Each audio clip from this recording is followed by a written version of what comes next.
llegamos al eje cafetero de Colombia y presento al doctor Jorge Luis Duque Valencia. El doctor Duque Valencia es decano de la Facultad de Ciencias de la Salud de la Universidad del Quindío, de donde además es profesor titular. Es médico y especialista en gerencia de servicios de salud y en educación con nuevas tecnologías, magíster en educación y docencia universitaria. Bienvenido, doctor Duque Valencia.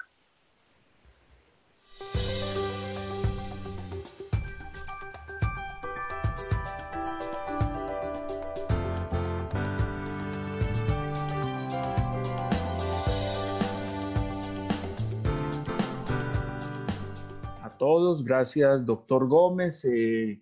Vamos a tratar de compartirles unas reflexiones en torno a lo que es repensar la educación médica en estas complicadas épocas de pandemia. Traemos a nuestro querido expresidente de Uruguay, con lo cual estamos completamente identificados. Educación, educación y nunca la educación puede faltar. Unos referentes importantes, Julián de Zuviría, todos lo conocen, el Instituto Merani, un gran pedagogo, pensador en temas de educación, Edgar Varela, nuestro rector Univalle, Guillermo Murillo, profesor, Andrés Oppenheimer, pues todos lo referencian, y dos referentes importantes que trabajan en este momento la educación en Estados Unidos, en una Universidad de Miami, el secretario de Salud de México y viene también de Harvard y el otro del MIT, de ese gran instituto Massachusetts, que es un referente en el mundo. Y obviamente mi propia experiencia y lo que la pandemia nos puso a pensar.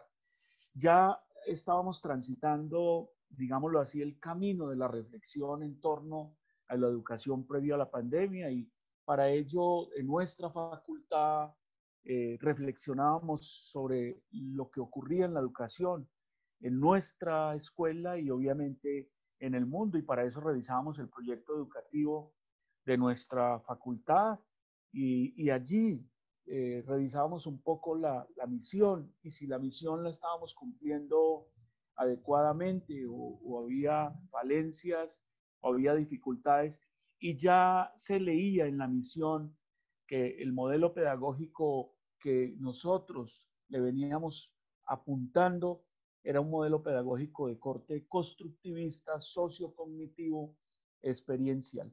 Eso ya es bueno tener en el, digámoslo así, en el currículo, eso plasmado y poderlo explicitar. Y parece que hacíamos algunas cosas bien, pero siendo conscientes nos faltaba. Y entonces revisábamos qué estaba pasando en el mundo de la educación, cuando en 200 años casi todas las instituciones se transformaban, y a la que más trabajo le costaba definitivamente era la institución educativa, donde en muchos escenarios se veía lo que llamamos la educación prohibida. Y entonces nos preguntábamos cuáles son esas estrategias que respondan a esas necesidades de transformación, y ya veíamos cómo habían referentes y estudios en Colombia y en Latinoamérica donde se reflejaban graves problemas en pedagogía. En la básica, 1 de cada 100 jóvenes leen críticamente. Eso es terrible. 2 de cada 100 leen críticamente, y había que repensar, de acuerdo a esa escuela de Zuviría, el sentido de la universidad. ¿Cómo replanteamos ese enfoque? Y decíamos que el problema iba más allá. Difícil resolverlos todos, y sobre todo cuando a la universidad llegaban muchachos con tantas dificultades, pero había que empezar a repensar cómo se iba a reestructurar la educación. Decíamos que los niveles de formación, recibimos estudiantes con grandes falencias del sistema educativo básico, el sistema se consideraba obsoleto, la educación virtual ayudaba y ayuda, pero hay mucha resistencia. Previo a la pandemia había mucha resistencia, y entonces el desafío era cómo situar el modelo de formación en contexto, en un mundo abierto y donde la virtualidad podía ayudar y podía aportar. Subiría decía que un joven actual sabía más que Aristóteles, pero no piensa mejor. Y ahí es el núcleo del problema. La información está en las redes y en las nubes, y eso los docentes y los educadores tenemos que tenerlo claro. Los estudiantes deben desarrollar pensamiento y a eso seguramente le vamos a tener que apuntar, y parte de nuestra apuesta es esa. Se memoriza mucho en la escuela y seguramente mucho de eso no va a servir y mucho se va a olvidar. El cambio seguramente educativo vendrá, como dicen muchos de los pensadores, si tenemos un mundo virtual en donde el muchacho acceda fácilmente a la educación o a la información y el aula se convierta en un espacio de interacción, retroalimentación y lo que llamamos formación en contexto. Hoy se tienen herramientas para el cambio. Tenemos muchas herramientas y seguramente la pandemia nos trajo muchas de ellas, pero el panorama no es tan tétrico de pronto en salud y sobre todo en medicina, porque en salud tenemos obviamente el contexto de formación universitaria y sobre todo escuelas que lo introducen rápidamente, y eso ayuda sobre todo a la contextualización de la formación. Construir un sistema clínico experimental en la práctica, aprendizaje en contextos ayuda y deja de, digamos, el problema digamos, es importante, pero deja de ser tan profundo en muchos ambientes.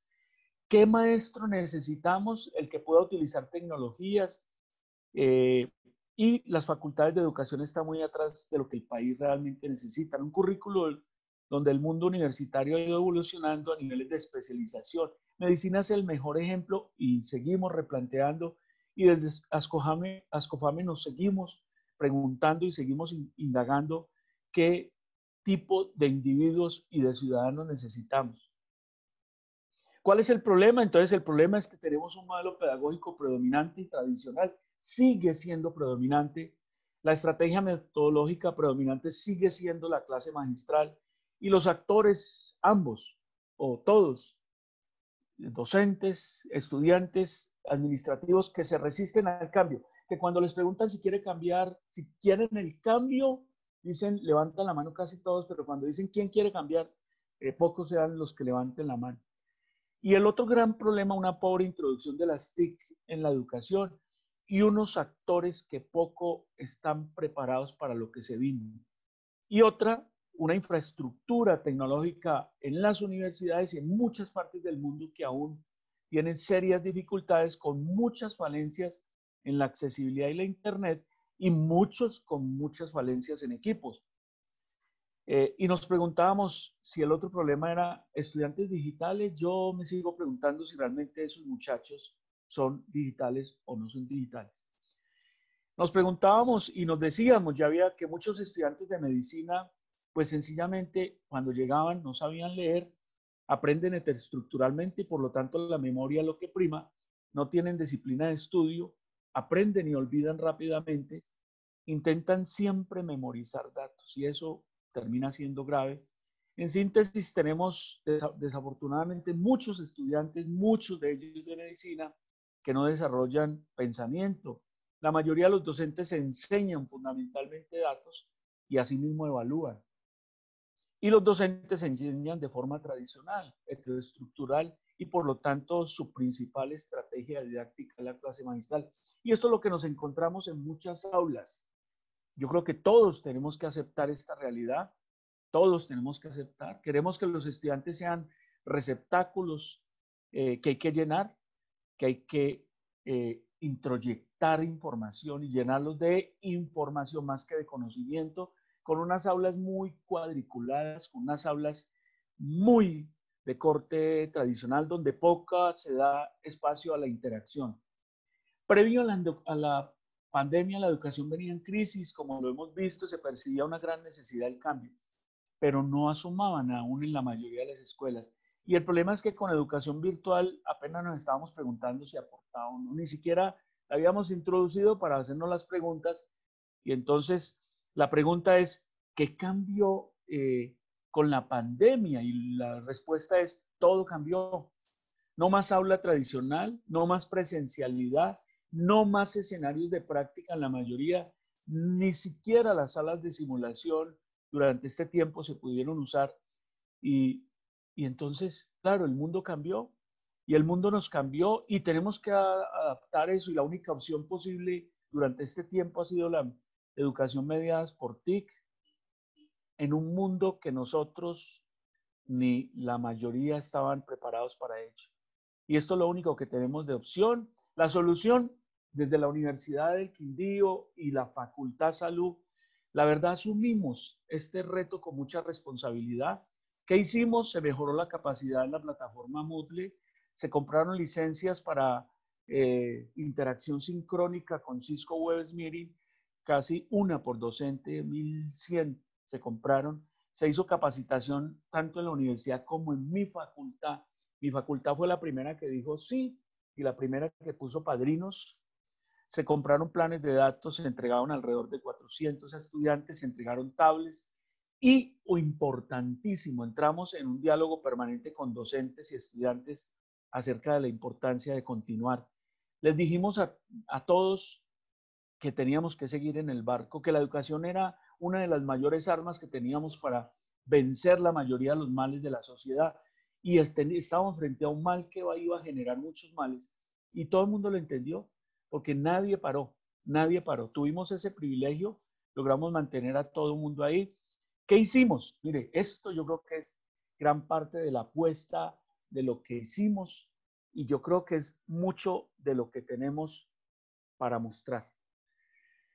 Previo a la pandemia, en la facultad veníamos haciendo una propuesta y teníamos una oficina de recursos educativos, una oficina de recursos educativos, ¿y qué hacía? La que hacen en la mayoría de las facultades y de las escuelas de medicina, entregaba los videobin, entregaba computadores, entregaba cables, y dijimos que eso no era suficiente, que a esa oficina había que transformarla, y lo hicimos afortunadamente previa a la pandemia, y lo llamamos, como lo llaman en muchas partes, EduLab. Se convirtió esa oficina en un laboratorio educativo de la Facultad de Ciencias de la Salud, y al principio nos dimos a la tarea de estructurar un proyecto que se llamara el Proyecto de Transformación Pedagógica para la Facultad de Salud.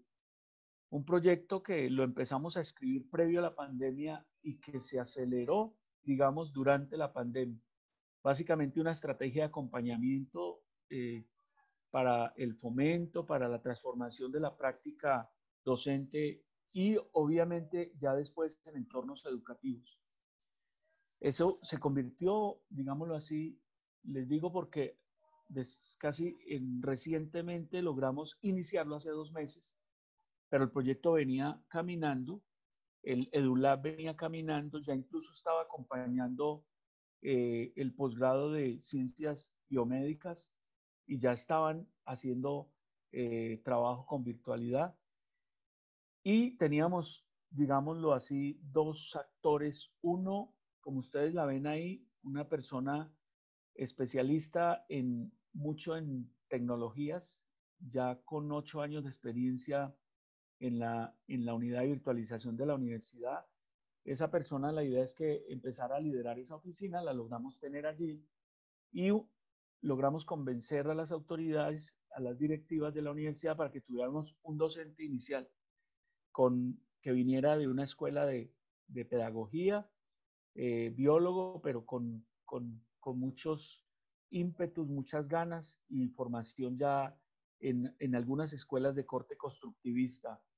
Y entonces empezamos a analizar, la pandemia nos dio pies para analizar la situación de la pandemia y empezamos a ver que los sistemas de videoconferencia, Zoom, Google, eh, el Team, el Cisco Webex, pues básicamente los docentes ese tiempo que la usaron demostraron que sus prácticas eran fundamentalmente tradicionales y llevaron la clase magistral a la plataforma con sesiones de hasta 4 horas. Terrible, terrible situación.